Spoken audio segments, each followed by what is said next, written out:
guys, welcome back to Goalpost, and I'm your host Tando. So the World Cup is still underway. There is so much that has happened, and starting with the biggest talking point so far, Germany is out of the World Cup. They were knocked out by Korea. Korea scored 2 goals in stoppage time to take out the defending title holders of the World Cup.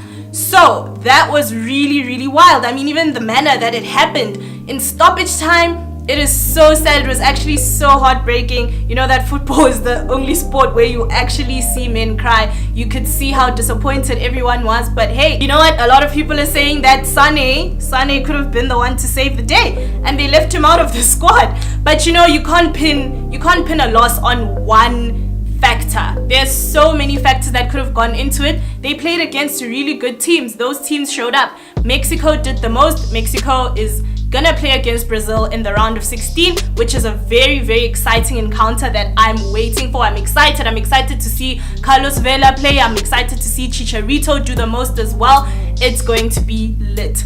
Brazil beat Serbia 2-0 with goals from Paulinho and Thiago Silva. People are saying that Brazil is not convincing. I don't know, guys. I feel like they've got a case. They've got such good players. I mean, they have Paulinho from Barcelona. They have Coutinho from Barcelona as well. And they have Neymar, who used to play for Barcelona, and he's moved to PSG. Right now, I feel like we are really sleeping on Felipe Coutinho. Felipe Coutinho has been the playmaker for Brazil so far. He has created so many chances, he has scored goals, and he has made a few assists as well. Now in the game against Serbia, a lot of people were complaining about Neymar's performance.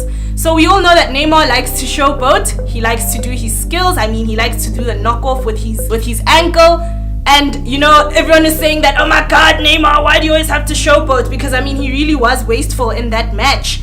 Felipe Coutinho played him an amazing through ball, and he just didn't do the most with it. So that is really crazy. Ronaldo missed a penalty. Okay, didn't miss. It was saved as well. Same thing that happened to Messi. And Messi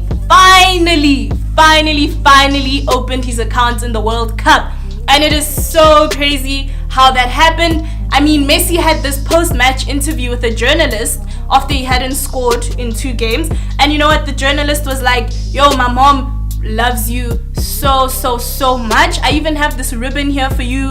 Like, it's just amazing. It's gonna give you good luck. Do you want it? And Messi was like, yeah, sure, you know, I want it. And in the next match, when Argentina played against Nigeria and they won and they qualified for the round of 16, Messi saw the guy again, and the guy was like, hey, do you remember me? Like, I gave you that ribbon, remember? You know, I gave it to you after that match. And Messi actually went down and he was like, no, look, dude, like, I actually was wearing that that ribbon on my ankle. And it was such an emotional moment for the journalist, because that journalist, I don't even know what his name is, but he was just so emotional. He was like, oh my god, like, Messi actually used my thing and he actually scored. And the biggest talking point in that match with Nigeria and Argentina was Diego Maradona. Yo, guys, Maradona was having the absolute time of his life. He was dancing with this Nigerian lady. He was just having a bash. When goals were scored, he was like, yes! He even did the Wakanda Forever sign. He was just here like this. And unfortunately, I heard that he had to be taken to the hospital after that match for low blood pressure issues. A lot of people on the TL, on Twitter, everywhere actually, people are suspecting that, hey man, could have been a little more than that. I mean, if you know what I mean. But it's really crazy. I mean, Maradona has so much passion for his country, and there's just a lot happening with Argentina as well. Apparently, the players are not trying to listen to the coach anymore. The players are the ones who are in charge of what's happening, because there was even an encounter between Argentina's coach and Messi, and the coach actually asked Messi, are you bringing Aguero on now? That is really wild. That's really crazy. So like, now is Messi the manager of Argentina now?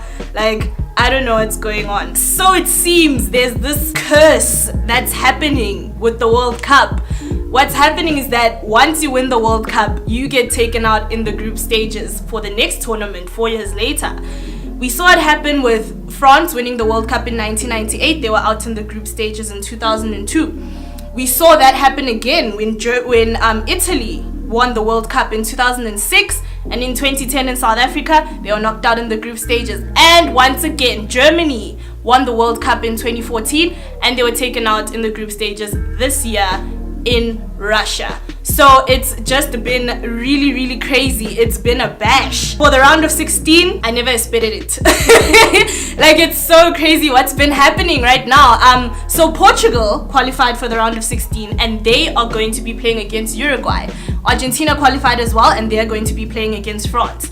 So what's going to happen is that if Portugal beats Uruguay and if Argentina beats France, we are going to have the most awaited spectacle in football. Messi versus Ronaldo on an international scale in the World Cup. Obviously, I'm really excited at the prospect of this happening, but guys, you guys don't know what you're asking for. Twitter servers are gonna break down, friendships are going to end. You know how it is with the no, I stand Ronaldo, you know how it is with the no, I stand Messi.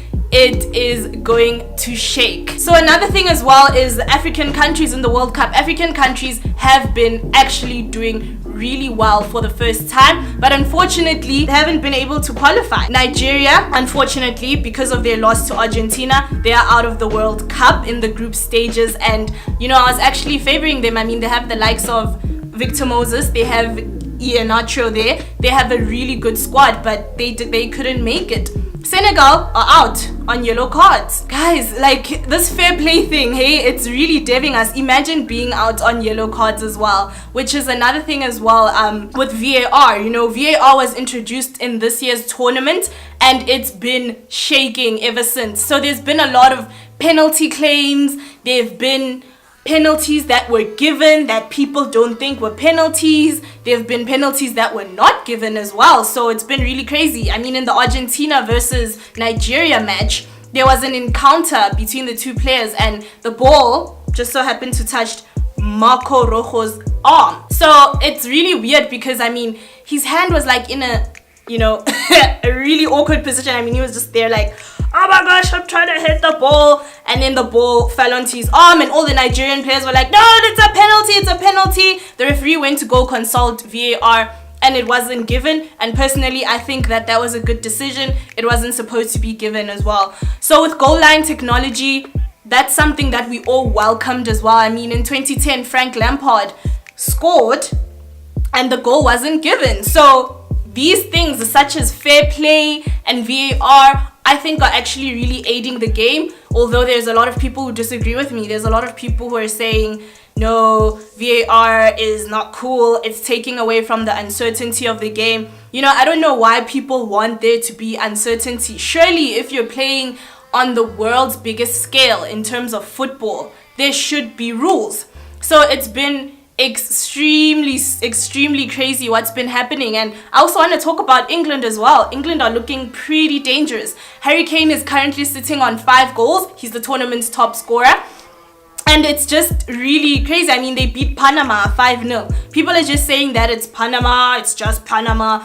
But honestly, that was a very good performance from the English national football team. I mean, they have the likes of Raheem Sterling there. They have Harry Kane himself. They have Trippier there in the defense. I mean, they've got Pickford in goal. Pickford has been playing for Everton so far, and he's been the most watched goalkeeper in the Premier League. I remember when we were playing fantasy, me and my friends, a lot of us had Pickford on our team because, you know, he guaranteed a lot of clean sheets as well. So it's really looking crazy. Quite frankly, I am totally excited for this World Cup. I feel like this might just be the best World Cup that I've ever watched. Now, I haven't been alive that long, obviously, but I mean, I watched the World Cups that I can remember as the World Cup in 2006. I was 10 years old at the time.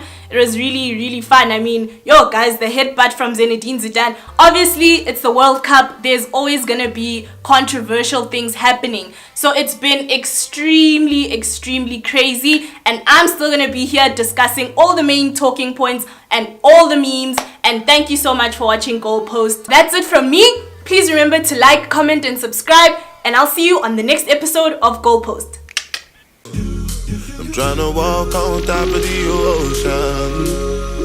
And I'm the pain, I'm the pain, I'm the pain as the sunshine on me, on me.